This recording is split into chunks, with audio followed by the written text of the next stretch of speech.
Episode 2 ini akan membahas permasalahan-permasalahan dalam pengelolaan sumber daya air. Poin-poin yang akan dibahas, yaitu 1. Hutan sebagai reservoir air banyak yang mengalami kerusakan parah, pada menit ke-13 detik ke-30. 2. Alih fungsi tata guna lahan, tepat pada menit ke-15. 3. Masalah sampah atau limbah tidak terkendali, pada menit ke-23 detik ke-5. 4. Masalah pangan kita yang dari beras, pada menit ke-24 detik ke-40. 5. Solusi yang ditawarkan, dimulai pada menit ke-38 detik ke-50. Assalamualaikum warahmatullahi wabarakatuh. Salam jumpa di Bincang SDA. Pada episode 2 ini saya ingin menyampaikan sebuah permasalahan, yaitu masalah mendasar tentang pengelolaan SDA. Apa saja masalah dalam pengelolaan SDA ini? Jadi ada beberapa masalah, sekilas dulu saya sampaikan. Yang pertama, maraknya deforestasi ya. Hutan sebagai reservoir air telah banyak sekali mengalami kerusakan. Nah, ini paling besar sekali kendala atau permasalahan di bidang SDA. Kemudian alih fungsi lahan ya, tata guna lahan ya, ini tidak terlepas dari konsekuensi dari pembangunan. Tentunya akan banyak pembangunan lahan terbangun ya, kawasan terbangun, dan itu kalau tidak diarahkan, diatur, maka ada beberapa lokasi yang menjadi masalah dalam pengelolaan sumber daya air. Kemudian yang ketiga adalah masalah sampah atau limbah. Nah, ini termasuk juga konsekuensi dari pembangunan, namun karena tidak diantisipasi, tidak dikelola, maka limbah atau sampah ini menjadi pencemar dan menjadi masalah utama dalam pengelolaan sumber daya air. Yang keempat adalah masalah pangan kita. Mungkin ada yang bertanya, kenapa kok pangan menjadi masalah dalam pengelolaan SDA? Ya, karena kita tahu pangan kita ini kan dari beras ya. Pangan kita beras, dan beras itu adalah berasal dari tanaman padi. Dan padi ini tanaman yang rewel. Ya. Kalau kebanyakan air mati, kalau kekurangan air juga mati.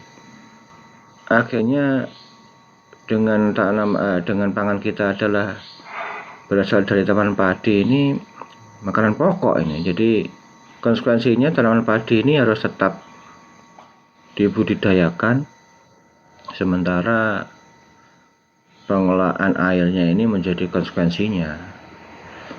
Jadi banyak sekali sumber daya manusia, dana, kemudian bahkan mungkin konflik-konflik sosial ya. Ini gara-gara satu ini, masalah karena pokok kita ini adalah padi. Nah, ini bagaimana nanti kita membahasnya, kita akan coba kupas satu persatu. Ya, Sobat SDA, indikator keberhasilan pengelolaan sumber daya air itu adalah yang pertama, tersedianya air dengan prinsip tepat waktu, ruang, jumlah, dan mutu, atau disingkat warung jamu. Warung, waktu dan ruang, jamu, jumlah, dan mutu. Nah, ini dipas-paskan tapi biar enak, biar hafal ya, biar familiar. Apa itu tepat waktu, tepat ruang, jumlah, dan mutu? Ya, tentunya pengelolaan SDA ini diarahkan untuk ketersediaan ya, diantaranya air baku ya, membantu ketersediaan air baku. Kemudian irigasi. Nah, tadi ini irigasi ini juga menjadi topik pembahasan yang banyak sekali ini. Kemudian untuk industri, kemudian perumahan, energi listrik, dan kemudian sebagian ada yang untuk mendukung transportasi ya. Jadi mungkin di Jawa saya belum pernah tahu ya di mana, tapi kalau di Kalimantan seperti itu kan transportasinya ada yang mengandalkan transportasi air ya. Ya ini perlu dikelola sehingga kalau banjir pun tidak bisa untuk transportasi, kalau airnya terlalu kering juga tidak bisa. Jadi tepat waktu, ruang, jumlah dan mutu itu untuk mendukung peruntukan dari ketersediaan air di beberapa masalah tadi. Sobat SDA, selain untuk menyediakan beberapa sektor tadi, kebutuhan air baku, irigasi, industri, perumahan, energi listrik dan transportasi, juga salah satu indikator itu adalah lestarinya atau terpeliharanya ekosistem perairan ya. Jadi di hulu, di tengah hilir, kemudian di pertemuan antara darat dan lautan, kemudian di lautan itu sendiri, di lautan itu ada di pantai, kemudian di laut dalam, masing-masing itu punya satu ekosistem. Ada satu kekhasan di mana kehidupan di sana ya, di perairan itu spesifik ya di setiap daerah. Nah ini kalau misalnya ekosistem di daerah itu terpelihara, itu merupakan indikator keberhasilan dari pengelolaan SDA. Nah kemudian kita perlu memahami bahwa pengelolaan SDA itu ya banyak sekali masalah. Tentunya untuk mewujudkan warung jamu itu tidak mudah dan banyak sekali permasalahan seperti yang saya sebutkan tadi. Hutan yang rusak, alih fungsi lahan atau tata guna lahan, kemudian masalah sampah dan masalah pangan. Ada beberapa hal yang bisa kita rasakan bahwa pengelolaan sumber daya air ini dari hari ke hari bukannya membaik ya, tapi ya belum ada peningkatan yang signifikan dari permasalahan rutin. Ya, satu contoh ini, setiap musim hujan itu terjadi banjir ya. Awal musim hujan, apalagi puncak musim hujan itu banyak daerah yang terkena bencana banjir. Ya, sebuah bencana atau musibah tentunya kan 1-2 kali aja seharusnya membuat kita ini mengkaji gitu ya, apa yang sedang terjadi, apa penyebabnya, bagaimana ini tidak terjadi lagi, kan seperti itu ya. Tapi ini ya kita lihat sendiri, bertahun-tahun terjadi dan itu tidak seperti tidak ada perubahan. Ini pertanyaannya, apakah sudah dilakukan upaya-upaya yang signifikan yang bisa menjadi solusi permanen ya, permasalahan akar permasalahannya di mana? Apakah sudah dikaji kemudian diupayakan, atau upayanya itu aja dan mungkin penanggulangan, ada kejadian ya kemudian diterjunkan penyelaman, kemudian lagi tim penyelaman, ya mungkin seperti itu ya. Kalau begitu kan akan terjadi tiap tahun dan ini sebenarnya sangat menyedihkan. Kejadian musibah yang kita tahu setiap tahun terjadi dan waktunya juga kira-kira tahu, dan itu terus terjadi. Ini kita bayangkan, ini kita ini nggak tahu ini kenapa seperti itu. Kemudian kalau musim kemarau itu terjadi kekeringan. Ini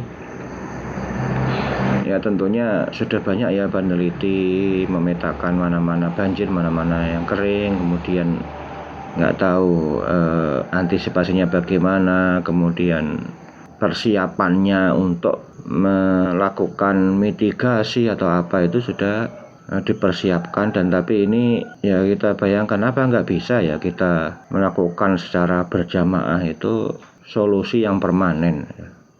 Tidaknya ada perubahan signifikan dari banjir yang besar menjadi banjir kecil ini, dan kemudian ada peningkatan intensitas banjir tiap tahun itu berkurang, tiap tahun ada progresnya yang bisa kita evaluasi.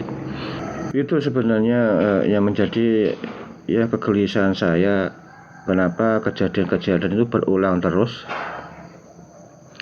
Ini sebentar lagi musim kering dan sudah ada peringatan-peringatan. Biasanya selain nanti kekeringan itu biasanya puncak ya, belum, sekarang mungkin belum, masih ada lah air-air bawah permukaan atau yang ya masih ada tersisa lah ya, belum habis benar air yang dari kemarin musim hujan itu. Selain nanti akan kekeringan itu juga biasanya kalau sudah masuk musim kering atau puncak musim kering atau kemarau, itu biasanya terjadi kebakaran hutan. Nah ini sudah terjadi tahunan dan itu terus terjadi. Ini nggak tahu, ini mungkin bisa disimpulkan sendirilah bagaimana kita ini melihat kejadian seperti itu. Ya silahkanlah kita simpulkan sendiri. Itu adalah indikator bahwa sumber daya air ini, atau tepatnya secara umum lingkungan ya, kita sudah benar-benar parah ya. Lingkungannya parah dan belum ada solusi yang signifikan yang bisa menurunkan intensitas itu.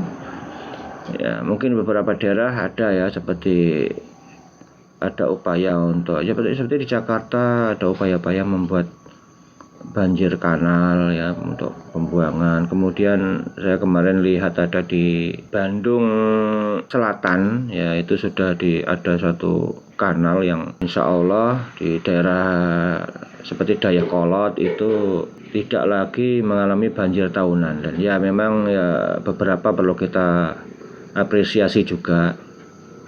Ada beberapa daerah yang dari sebelumnya terkena banjir tahunan tapi kemudian terbebas ya, biasanya membuat saluran banjir kanal ya, pembuangan. Artinya apa? Ketika solusinya adalah banjir kanal, artinya di hulu ini kondisinya masih belum pulih ya. Jadi hanya membuang saja.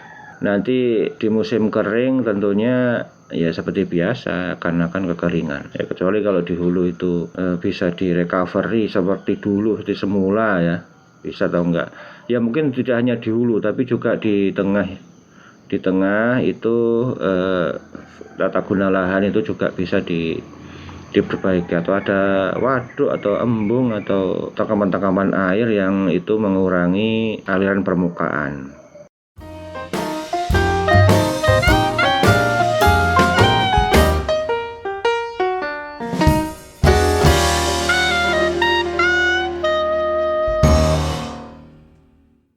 Sobat SDA, kerusakan hutan ini tidak hanya terjadi di Indonesia tapi juga di seluruh dunia. Ada satu penelitian dari 2014 sampai 2017 ini saya dapat dari bisnis.tempo.co. Hutan di dunia ini telah hilang sebanyak 20%. Dan di Indonesia laju kerusakan hutan itu 1,47 juta hektar per tahun. Jadi kita bayangkan kalau sudah berapa tahun mulai terjadi kerusakan hutan itu, berapa juta hektar hutan kita rusak. Ya, dan tentunya ya bisa dimaklumi akhirnya kenapa banyak terjadi banjir dan seterusnya ini. Kemudian ada pemanasan global, musimnya menjadi kacau. Musim ada yang mundur, ada yang maju. Sekarang ini tidak bisa menentukan awal musim tanam secara pasti karena musimnya bisa berubah-ubah. 1,47 juta hektar per tahun kerusakan hutan kita ini.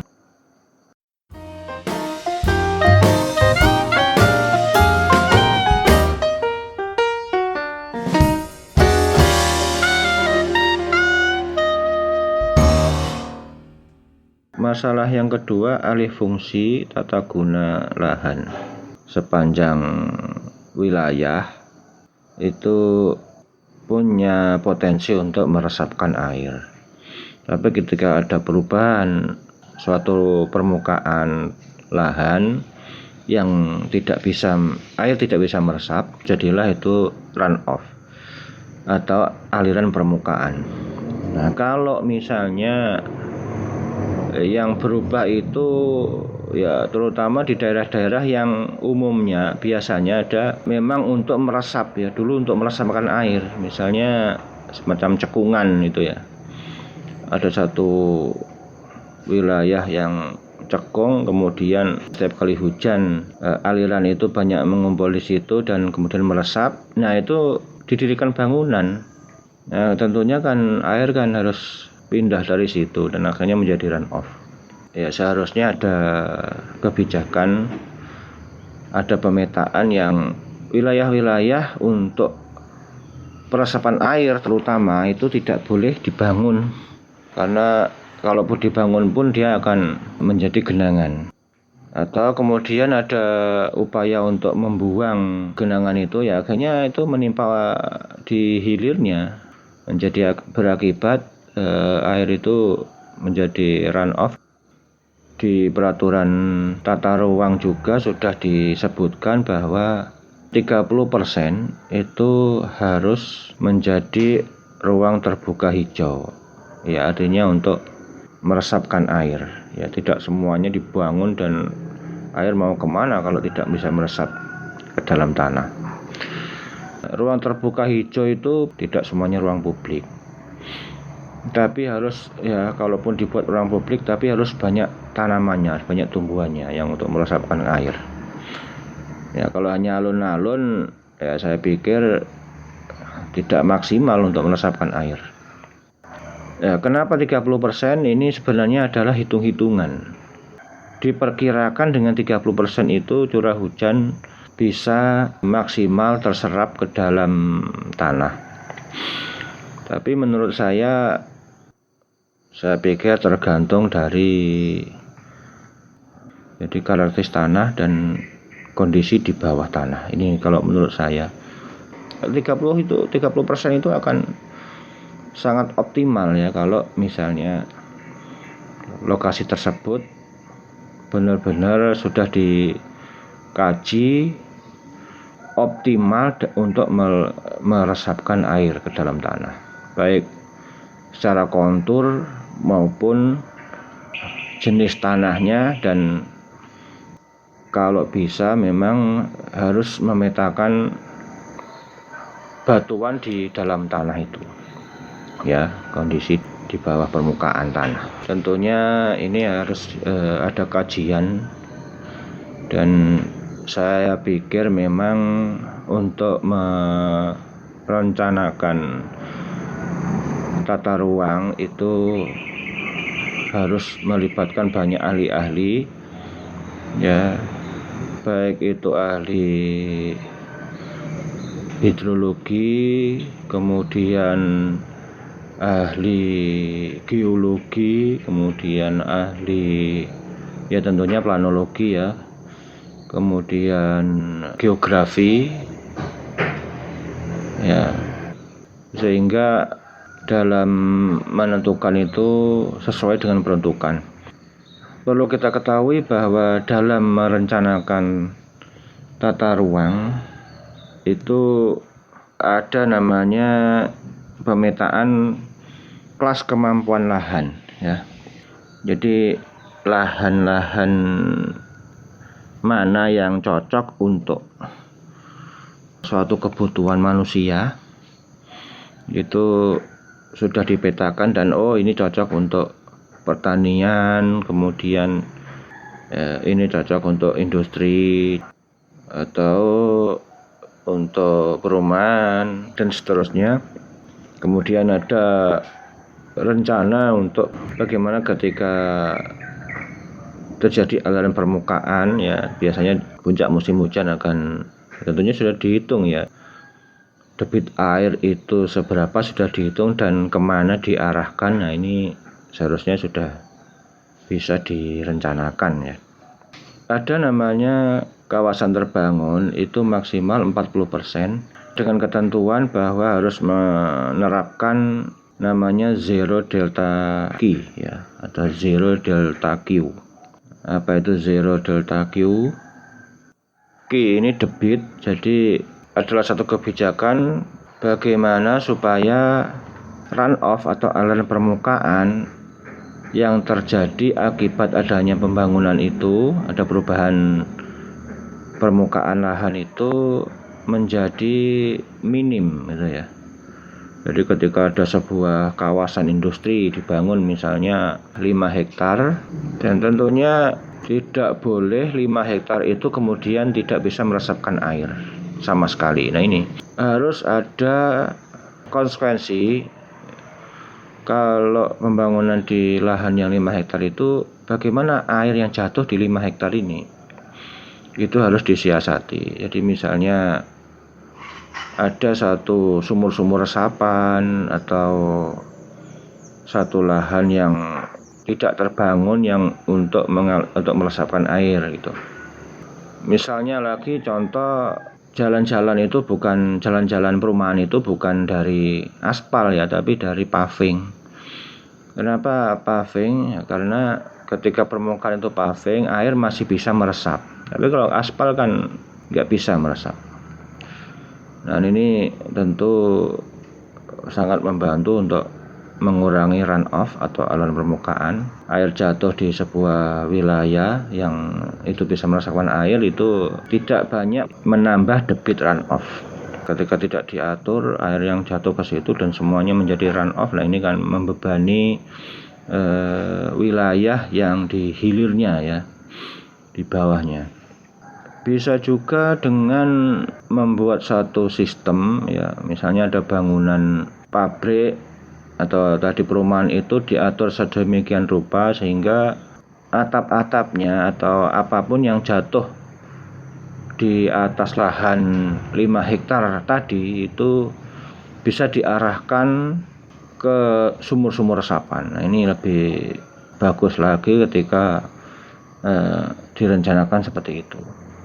Sebenarnya hanya kemauan ya yang dan kesadaran untuk bisa mengurangi beban karena penambahan debit aliran permukaan. Ya, itu adalah contoh-contoh bagaimana mengurangi permasalahan-permasalahan yang ditimbulkan oleh perubahan permukaan lahan tadi.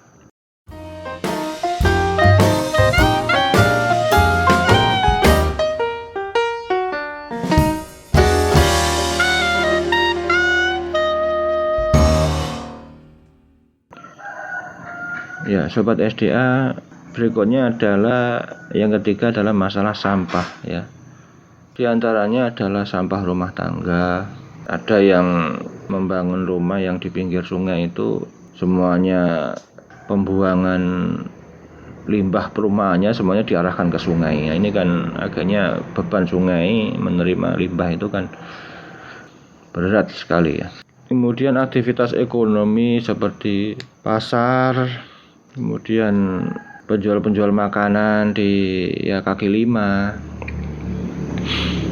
yang kalau tidak diatur ini akhirnya membuang sampah hanya diselip-selipkan, ya disembunyikan di bawah saluran. Nah, ini kan luar biasa. Ini saya miris, dan permasalahan yang terjadi tiap tahun ya hanya itu aja, perilaku manusia itu. Nah, apalagi sampah industri, karena mungkin mengolah limbah itu biayanya besar, terus sembunyi-sembunyi membuang limbah. Kalau ada petugas kemudian disogok.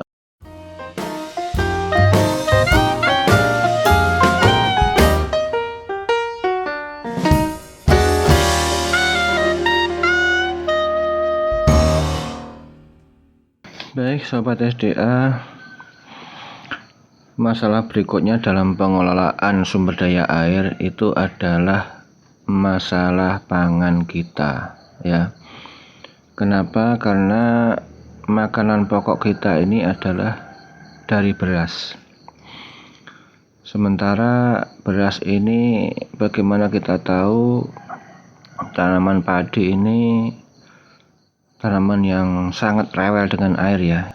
Kita ngomong dulu tanaman padi konvensional. Tanaman padi ini kalau misalnya kelebihan air mati, kalau kekurangan air juga mati. Makanya ini menjadi pekerjaan yang banyak sekali, bagaimana irigasi ini menjadi pekerjaan yang menyedot banyak sumber daya, sumber dana, sumber dayanya manusia yang bagaimana mengawal ini dari hulu sampai hilir, dari bendung, bangunan utama, sampai dengan petak tersier. Ini kan pekerjaan yang banyak. Bagaimana kalau banjir harus dihindarkan, ya kadang-kadang harus ya berhitung ketika banjir datang, ketika nanti harus dibuang ke sawah, maka sudah barang tentu ini akan mengorbankan sawahnya untuk gagal panen. Karena makanan pokok kita ini adalah dari padi, sehingga tentunya dalam usaha tani, dalam membudidaya ini banyak sekali pekerjaan irigasi yang tersedot ke situ. Ya, ini satu. Kemudian ya tentunya kebutuhan pangan akan terus meningkat seiring dengan pertumbuhan penduduk, ini tidak bisa dihindari. Kemudian hal lain yang membuat kebutuhan pangan kita ini meningkat, yaitu ya konsumsi beras kita ini sangat tinggi ya. Jadi tercatat konsumsi beras kita ini sekarang 102 kg per kapita per tahun. Jadi satu kepala ini rata-rata makan 102 kg ya. Ini data dari Kementan, ya berasal dari harian neraca online. Ini konsumsi beras kita ini tertinggi di dunia. Jadi masih mending tahun-tahun sebelumnya. Ini pernah kita ini 139 kg per kapita per tahun. Jadi ini luar biasa, tertinggi di dunia konsumsi kita terhadap beras. Ya kalau dibandingkan dengan di Asia, misalnya di Korea konsumsi berasnya adalah 40 kg per kapita per tahun. Di Jepang 50 kg, Malaysia 80 dan Thailand 70. Ya. Kembali lagi kita 102 kg per tahun. Jadi lumayan ada peningkatan. Mungkin kita membayangkan orang Indonesia ya kalau makan itu tentu nasinya kan yang dominan ya. Ya kita lihat aja desain-desain misalnya lunchbox ya, desain tempat makan yang biasanya ada satu wadah itu berbagai wadah, nasi, sayur, lauk. Di situ kan didesain untuk semuanya bisa ringkas dalam satu wadah. Ya misalnya di kantin itu ya yang untuk publik ya, untuk umum. Ya misalnya contohnya di kapal atau di LP, di lembaga pemasyarakatan. Nah, ini mungkin kalau kita coba kaji ya, yang saya tahu biasanya tempat nasinya itu lebih besar dari tempat-tempat makanan yang lain. Nasinya besar, kemudian sayur, lauk itu kecil-kecil gitu di pinggir, di sebelah-sebelahnya. Ya, ini menunjukkan bahwa nasi itu dominan menjadi makanan orang Indonesia. Bahkan ada orang bilang kalau belum makan nasi itu belum makan ya. Dibilang misalnya bepergian, ya tadi di jalan sudah makan belum gitu. Sudah makan bakso misalnya gitu. Wah itu belum makan itu, ayo makan lagi gitu. Jadi bahkan makan makan lontong aja dia bilang belum makan nasi. Jadi luar biasa kebutuhan nasi ini menjadikan kita permintaan akan beras ini luar biasa tinggi. Yang pertama tadi pertumbuhan penduduk, kemudian konsumsi beras kita yang tinggi. Nah kemudian satu lagi image ya, makan yang dari beras itu adalah lebih tinggi dari makan selain beras. Nah ini yang dulu waktu zaman susah lah ya. Kalau misalnya orang yang makan jagung, makan gaplek itu, wah itu orang susah itu. Tapi kalau udah makan nasi itu orang gedongan, orang yang sudah mapan. Nah ini kemudian berlanjut sampai kemudian orang berusaha untuk meninggalkan makanan-makanan non beras agar berkelas menjadi makan beras. Tidak hanya itu, bahkan ya ada satu wilayah tertentu tidak semuanya itu makan nasi ya. Ada yang makan jagung ya, hari-harinya makan jagung. Toh itu kan karbohidrat, sama karbohidratnya. Jagung juga karbohidrat ya. Jadi sumber karbohidrat ini kan banyak ya, tidak hanya beras. Ada daerah Indonesia Timur misalnya ada yang makan sagu. Bahkan ya dulu saya di NTT itu ada satu wilayah yang makannya itu diminum ya. Ya kayak produk yang dijual di pasaran. Jadi makanannya ini diminum. Jadi makannya dari nira lontar itu sudah makan itu. Dan mereka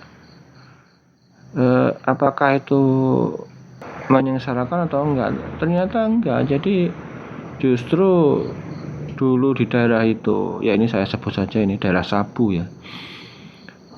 Daerah Sabu itu dulu terkenal makanannya diminum atau dari lontar. Tapi banyak sekali tokoh-tokoh yang dari Sabu nih, tokoh tingkat nasional nih, bayangkan. Jadi artinya apa? Bukan berarti dengan makan seperti itu adalah kekurangan itu ya, kekurangan pangan, bukan ya. Di daerah tertentu makan sagu bukan berarti kekurangan pangan, memang itu adalah kearifan lokal ya. Tentunya kan nenek moyangnya itu sudah beradaptasi dengan lingkungan. Memang tanahnya tidak bisa ditanami padi ya, tanah kering, kemudian kekayaan alamnya di situ. Nah, dari situ mereka mengembangkan potensi lokal, misalnya adanya jagung atau sagu, ada olahan-olahan tradisional. Ya, bayangkan kita punya banyak sekali keanekaragaman pangan, kemudian ada keanekaragaman kearifan lokal yang berupa olahan tradisional. Ini kemudian tidak dilestarikan. Nah, ketika satu waktu ada misalnya ada kekeringan atau ada bencana, ada satu bencana ya, banjir atau apa, yang datang adalah bantuan beras. Ya, kemudian lambat laun banyak sekali yang beralih ke beras. Ini akan menambah kebutuhan beras nasional kita. Inilah makanya kebutuhan beras kita ini menjadi tinggi, dan konsekuensinya pekerjaan irigasi ini bukannya berkurang malah bertambah. Ya, oke, ada usaha untuk membuat usaha tani padi yang hemat air. Ya, itu satu langkah memang. Tapi ternyata Sobat SDA, untuk mengubah usaha tani menjadi hemat air ini tidak mudah. Banyak sekali masalah di lapangan ya, karena usaha tani atau bercocok tanam itu adalah budaya. Bukan hanya produksi pangan, tapi budaya masyarakat ya. Jadi bagaimana menyemai, kemudian menanam, merawatnya. Nah, ini pola-polanya ini sudah budaya masyarakat. Ya, itu satu hal. Yang kedua, tempat-tempat lain yang mempraktekkan usaha tani hemat air itu ternyata tidak hasilnya tidak seperti yang disampaikan ya. Karena konsekuensinya kalau menggunakan metode itu menambah biaya, merubah pola ya, kemudian menambah tenaga. Kita tahu petani hitung-hitungannya jelas. Jadi yang pertama, hasil usaha tani itu nggak boleh gagal ya. Karena yang dipertaruhkan ini hidupnya keluarga gitu ya. Ya, kita paham hidupnya keluarga. Kalau ada yang protes, ini petani susah sekali menerapkan inovasi teknologi. Wah, ini jangan menilai seperti itu. Ini yang dipertaruhkan itu bukan hanya hidup dia sendiri, ini hidup istri dan anak-anaknya, sekolahnya. Ya, kemudian bagaimana nanti tanggungannya, misalnya sarana produksinya harus ditebus. Nah, ini kan tidak bisa kita menjudge petani susah sekali menerima teknologi baru. Ya, memang kalau misalnya budidaya padi hemat air itu benar-benar ya bisa diterapkan. Yang pertama, syarat dari budidaya padi hemat air itu memang di lahan beririgasi. Kenapa? Irigasi teknis ya, bukan irigasi sederhana. Nah, ini yang menjadi kekurangan dari metode budidaya padi hemat air. Karena air yang diatur ya, yang intermittent, yang macak-macak, itu artinya ada satu mekanisme pintu air sudah ada, kemudian airnya bisa diatur gitu. Nah, ini harusnya kan di hulu ya.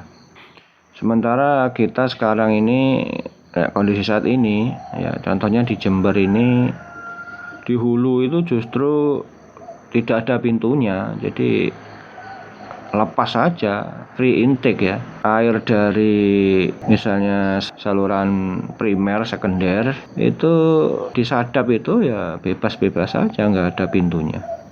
Nah, kalau misalnya memang berencana seperti itu, menggalakkan kembali budidaya padi hemat air, ya berarti harus di hulunya dibangun, di satu kawasan dibangun, kemudian bisa sekalian menjadi budidaya padi organik. Nah, ini baru signifikan ini untuk di samping menggalakkan hemat air, terus kemudian padinya itu nilai ekonomisnya tinggi.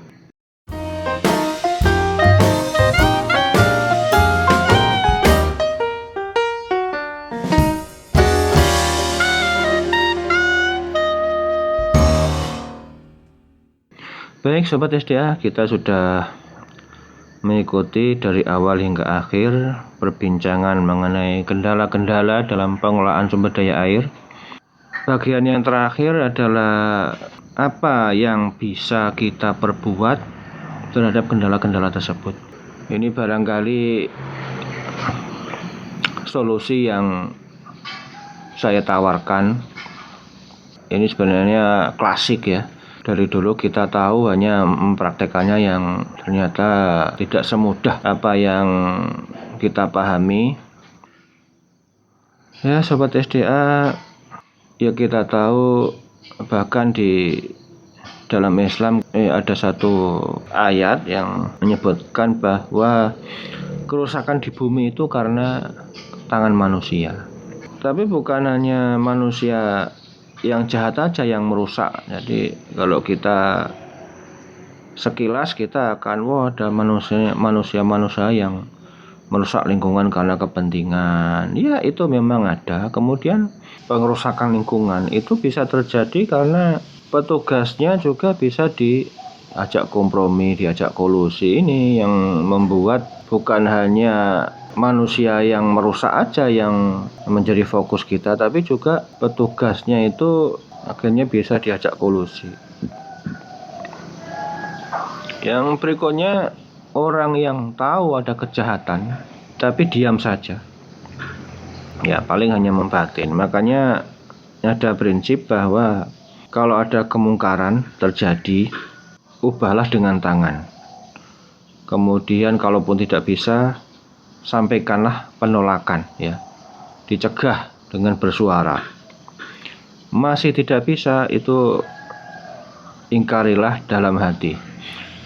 Mengingkari dalam hati ini kan sudah disebutkan bahwa itu adalah selemah-lemahnya iman, ya. Berarti kalau ada satu kejadian atau kejahatan terjadi dan orang-orang yang memang di sana banyak orang yang lemah imannya, ya sudah, berarti kejadian itu akan terus berulang. Kejahatan itu akan terjadi terus.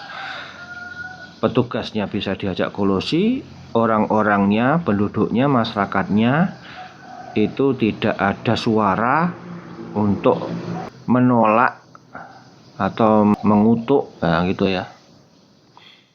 Itu akhirnya yang terjadi adalah kerusakan lingkungan yang semakin parah.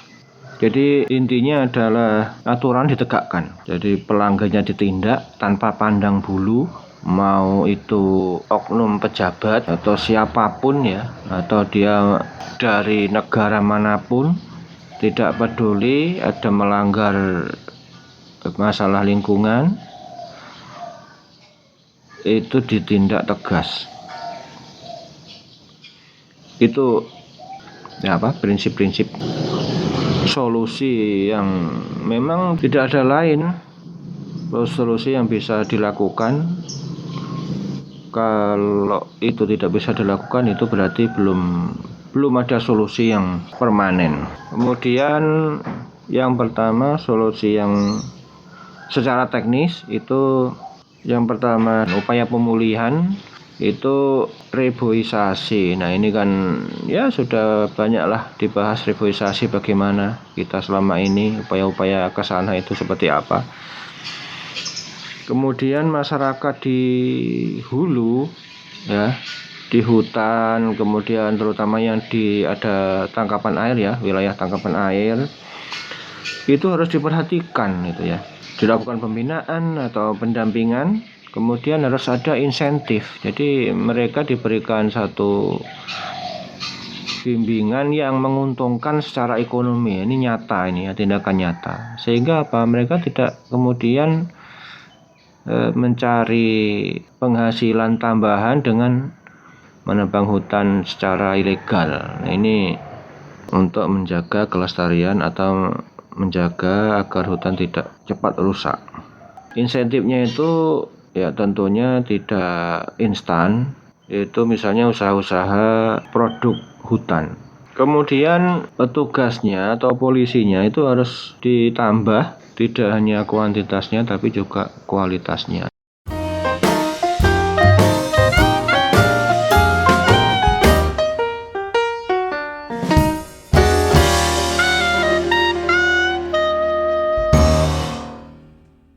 Solusi yang kedua untuk permasalahan alih fungsi tata guna lahan, ya, itu adalah RT RW harus dikaji secara mendalam dan komprehensif, ya, melibatkan berbagai disiplin ilmu dan juga lintas sektor agar dapat menjadi landasan yang kuat dalam menetapkan arahan penataan ruang. Jadi dalam misalnya mengeluarkan izin untuk industri atau usaha atau perumahan, ini pemerintah daerah sudah mengkaji RT RW ini secara mendalam dan komprehensif. Ya, ini tentu bukan kajian yang final karena harus terus dikaji secara berkala. Ada review sejauh mana pelaksanaan penataan ruang itu sesuai dengan RT RW atau rencana tata ruang. Misalnya ada bias penyimpangan itu lebih dari 30%, berarti harus direncanakan lagi ya, perubahan. Karena apa? Tentu kalau ada praktek ya pelaksanaan yang tidak sesuai dengan rencana, tentu akan menimbulkan konsekuensinya. Untuk meminimalkan konsekuensi itu ya berarti harus rencana itu diubah ya. Kemudian menerapkan policy zero delta Q ini sudah saya pikir banyak yang menerapkan. Tentu kita setiap kali ada izin bangunan sudah ada namanya pel banjir. Bagaimana aliran permukaan itu akan berimbas karena bangunan itu. Kemudian antisipasinya bagaimana atau konsekuensinya bagaimana aliran itu akan diatur. Ya, misalnya satu perumahan mengambil satu lahan yang biasanya di atas lahan itu mengalir, ada satu pola aliran dan akan merubah pola itu, berarti ada konsekuensi yang harus ditanggung oleh developer untuk mengelola aliran itu. Ya, kemudian tidak hanya mengelola aliran yang tadinya berubah, tapi juga seluruh permukaan yang diubah menjadi misalnya perumahan itu bisa menyerap air. Karena sebelumnya setiap air hujan yang turun di atas lahan itu adalah ada sekian persen bisa meresap ke dalam tanah. Tentunya pihak developer juga harus memikirkan bagaimana agar jangan sampai di seluruh permukaannya itu jangan sampai kedap air. Ya, jadi dipikirkan ada satu lokasi-lokasi tertentu ya, tentunya yang elevasinya paling rendah itu menjadi sumur resapan atau lokasi untuk peresapan air. Ya, lebih bagus lagi kalau setiap air hujan yang jatuh di atas lahan itu, baik jatuh di atas atap ataupun bangunan atau aspal atau bangunan yang lain, itu bisa diarahkan masuk ke dalam tanah. Kemudian biasanya memakai paving agar air tetap bisa meresap ke dalam tanah ya, bukan aspal.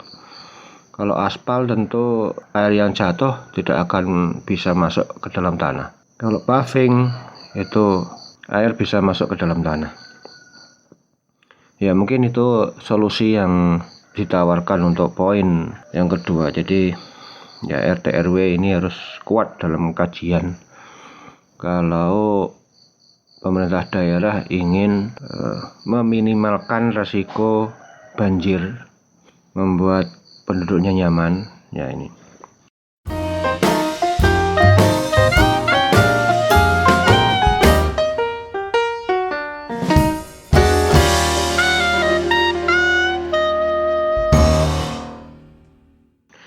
Ya, Sobat SDA, poin ketiga yaitu masalah sampah. Ini memang masalah yang klasik, tidak tahu bagaimana perilaku manusia ini seperti itu dan sepertinya berat untuk bisa mengubah. Jadi yang bisa mengubah adalah yang pertama fasilitas ya. Kalau sudah kita siapkan fasilitas ya, pembuangan sampah, kemudian petugas-petugas yang mengambil sampah secara rutin, ada unit pengolahan sampah, kemudian nah ini harus tersistematis. Jadi dari mulai kelurahan ya, RT, RW, kemudian kelurahan, kecamatan, ini sudah tersistematis. Ya, saya tidak paham dengan pengolahan sampah, tapi yang saya pikirkan bagaimana tempat pembuangan akhir itu ada di pos-pos tertentu yang kemudian mengelola sampah yang lebih baik. Kemudian ada produk-produknya, misalnya kompos atau apa dari sana. Nah, ini saya pikir ini akan bisa mereduksi masalah sampah. Nah, kalau masalah limbah, kedua masalah ini mau tidak mau harus menegakkan aturan. Jadi ketika satu pelanggaran dibiarkan, maka akan terbitlah pelanggaran-pelanggaran berikutnya. Dan ini pasti ya, karena manusia kalau sudah ada yang melanggar dan tidak dikenai apa-apa, tidak ada sanksi apapun ya, dan dia mendapatkan keuntungan, ya siapa yang tidak tergiur itu ya. Secara naluri orang, dia membuang limbah nggak usah ngolah, nggak apa-apa, ngapain saya harus ngolah itu ya. Itu kalau berpikir keuntungan ya, tentunya orang pasti yang pertama keuntungan ya biasanya ya, masalah keuntungan dulu baru memikirkan masyarakat ya. Dan unit pengolahan limbah ini kan tidak murah ya. Bahkan ada ahlinya pun sekolahnya juga sekolah tinggi. Jadi ini unit yang juga menyerap sumber daya manusia dan sumber dana ini. Jadi kalau tidak diterapkan, ini akan membuat perusahaan-perusahaan lain akan melakukan hal yang sama. Ya, kemarin saja saya mendapat informasi ada seminar ya, webinar pengolahan limbah. Itu webinar yang diikuti di tempatnya masing-masing, artinya kan tidak ada akomodasi di tempat kegiatan itu biayanya aja 3 juta. Jadi aturan tentang sampah ya, termasuk limbah, ini benar-benar harus ditegakkan sehingga tidak membuat pengulangan pelanggaran. Saya melihat ada upaya dari misalnya pemerintah daerah Jember. Jadi setiap jembatan ya itu dikasih semacam jaring ya. Jaringnya tinggi sekali. Jembatan-jembatan yang di kampung-kampung ya, di kampung, di kelurahan itu dikasih jaring yang tinggi sekali ya. Agar warga ini tidak membuang sampah ya dengan adanya jaring yang melindungi sungai itu. Di jembatan itu. Saya melihat fenomena itu juga ya sedih ya. Ini seperti kita ini melindungi warga, tapi warga itu melukai dirinya sendiri. Ini kan fenomena menyedihkan. Ini harus ada perda yang mengatur. Dan syukur-syukur itu ada satgas khusus masalah ini. Ya, membuang sampah itu bisa ditindak. Terutama jadi prioritaskan yang besar-besar, misalnya sampai ada orang yang membawa becak atau bentor, becak motor, membawa satu karung sampah dan itu kemudian dibuang di kali. Ya Allah, dan ini kalau tidak ditindak ini sungguh mengerikan ini. Ya ini harus ada satu sistem yang mengontrol pelanggaran yang tidak boleh dianggap sepele. Membuang sampah di sungai, kemudian apalagi dalam jumlah yang besar ya, mungkin kalau yang kecil-kecil itu akhirnya juga besar, tapi kita tidak bisa memantau ya secara logikanya kita tidak bisa memantau, mendeteksi setiap orang, kan tidak mungkin itu. Yang kita bisa itu yang besar-besar itu. Kalau misalnya pelanggaran yang fatal ya seperti itu, membawa kendaraan terus membuang sampah yang besar, itu bisa ditindak, setidaknya itu bisa mengurangi pelanggaran-pelanggaran kecil itu. Jadi misalnya sampai disiarkan di koran-koran lokal, di koran online atau bahkan di sosmed bahwa si A ditangkap dan diproses hukum karena membuang sampah dalam karung ke dalam sungai, dan itu disiarkan. Ini setidaknya kan sebuah pendidikan ini ya, sebuah edukasi untuk masyarakat bahwa ini pelanggaran yang tidak bisa dianggap sepele. Saya pikir itu yang bisa dilakukan. Kalau tidak ada yang ditindak ya akan seperti itu terus. Kita berusaha menjaga, menanggulangi, tapi masyarakat tidak ada sedikit pun edukasi atau sosialisasi bahwa ini sangat merugikan lingkungan. Artinya kalau lingkungan ya berarti warga, kalau bukan dia ya mungkin orang yang dihilir atau dan seterusnya. dari teman-temannya sendiri, saudaranya sendiri gitu ya. Itu mungkin.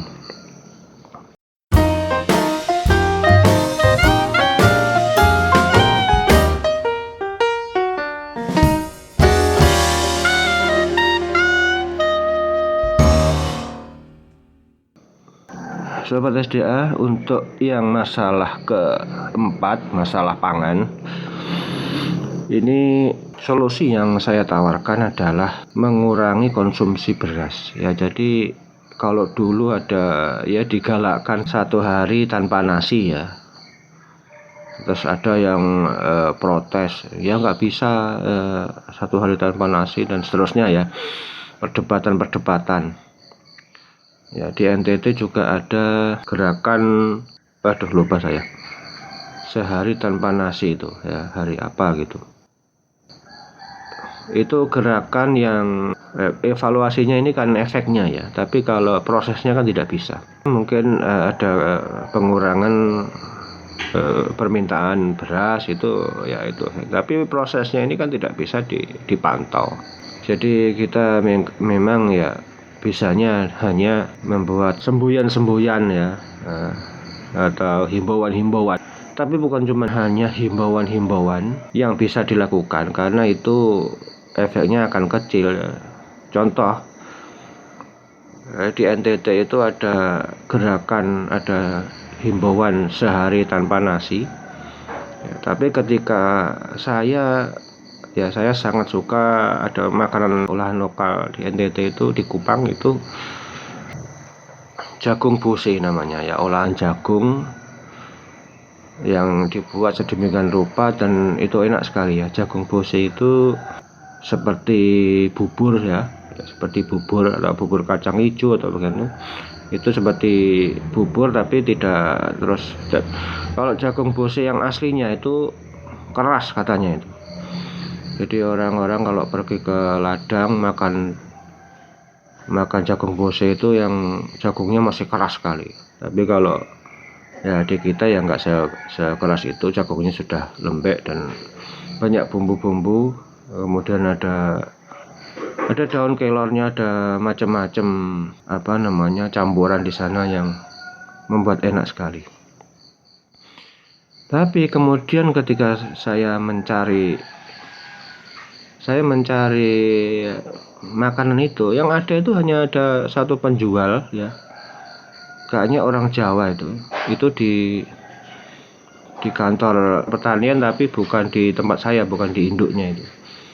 Jadi satu unit kantor, hanya itu aja yang jualan, yang lain nggak ada. Jadi bagaimana kita mau menghimbau untuk makan non nasi sementara tidak tersedia makanan alternatif itu gitu. Kemudian yang lebih parah lagi, jagung itu mahal di sana. Ini kan percuma kalau kita menghimbau mengurangi nasi sementara pangan alternatif lain itu sulit ditemui atau harganya mahal. Nah ini kan tidak cocok ya. Ini satu hal. Kemudian hal yang lain, kalau di pemerintah daerah, pemegang kebijakan itu pengen mengurangi nasi ya, coba membuat event-event olahan tradisional non beras. Kemudian mungkin yang juara akan dijadikan ikon atau apa gitu ya, ada insentif yang itu berkelanjutan dan menjadi trademark daerah itu. Nah ini harus digalakkan, non beras yang kemudian olahan tradisional. Ini di sisi pemerintah daerah. Kalau di sisi masyarakat ini, saya berharap karbohidrat itu kan bukan hanya dari nasi. Kemudian kita lihat beberapa orang yang terkena diabetes ya, penyakit itu seringkali tidak boleh makan nasi dan disuruh makan jagung ya. Artinya apa? Ternyata dari segi kesehatan berarti kan kurang baik ini ya. Lebih sehat makan jagung atau mungkin dari makanan yang lain yang karbohidrat. Lah ini sebenarnya kalau dipikir-pikir, namanya menu ini kan, menu makan ini kan harus berimbang. Asupannya ini karbohidrat, protein, kemudian ada vitamin. Tidak hanya karbohidrat aja yang banyak, tapi harus berimbang. Ya, jadi yang dominan nasi itu saya pikir hanya di Indonesia itu ya. Coba kita misalnya taruhlah produk yang dari luar ya. Ada nasinya itu hanya satu komponen di antara menu-menu yang lain. Jadi nasi, sayur, lauk, ada buahnya. Jadi semuanya menunya itu sama.